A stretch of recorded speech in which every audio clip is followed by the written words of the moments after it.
Daar is verskeie strategieë vir effektiewe selfbestuur en stresbestuur wat individu kan gebruik om stres te bestuur en aan te pas by verandering in dinamiese besigheidsomgewings.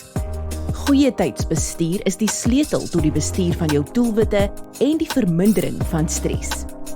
Dit verminder tydvermorsing en verseker dat jy betyds spertye kan haal.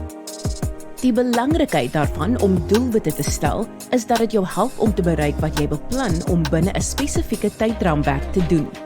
Dit stel entrepreneurs in staat om hul tyd en hulpbronne te organiseer sodat hulle 'n produktiewe lewe kan lei. Doelwitte word bepaal deur jou persoonlike waardes en verantwoordelikhede.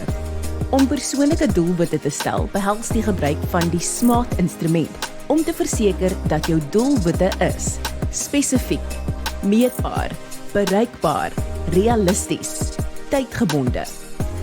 Die belangrikheid van 'n professionele beeld sluit in: skep 'n goeie indruk wat bekwaamheid demonstreer. Projekteer 'n positiewe beeld wat jou toelaat om ander te beïnvloed, soos kollegas, ondergeskiktes en bestuur. Maniere waarop werknemers 'n professionele beeld kan projekteer sluit in: hard werk en produktief wees.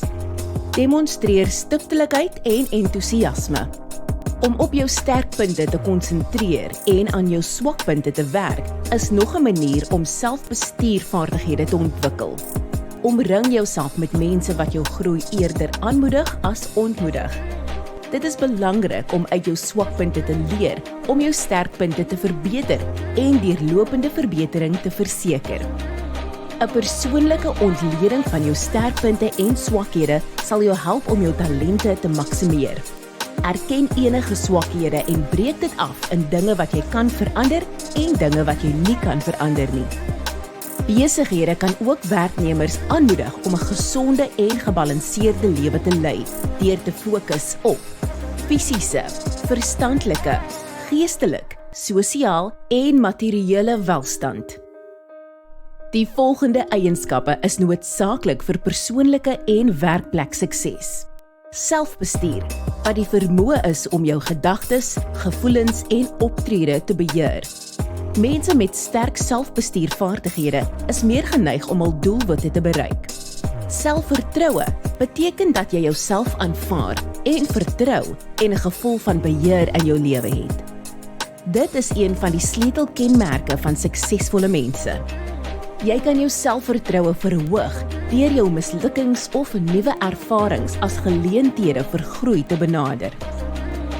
Stres word geïdentifiseer as 'n geestelike toestand, emosionele spanning of spanning wat voorspruit uit veeleisende omstandighede.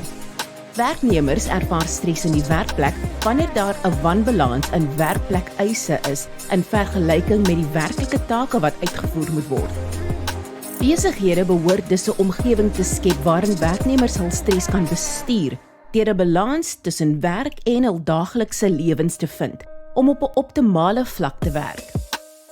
Stres kan hanteer word deur om persoonlike tyd op sy te sit, spandeer tyd saam met geliefdes, oefening en luister na musiek. Aanpasbaarheid beteken om verandering te aanvaar en suksesvol by nuwe toestande aan te pas. Deur te aanvaar dat verandering konstant en onvermydelik is, vind aanpasbare individue maniere om voordeel te trek uit verandering in plaas daarvan om dit te vermy. Die maniere waarop mense by verandering kan aanpas, sluit in 'n positiewe houding aan te neem verantwoordelikheid om op verandering te reageer en om proaktief te wees en op hoogte te bly van verandering.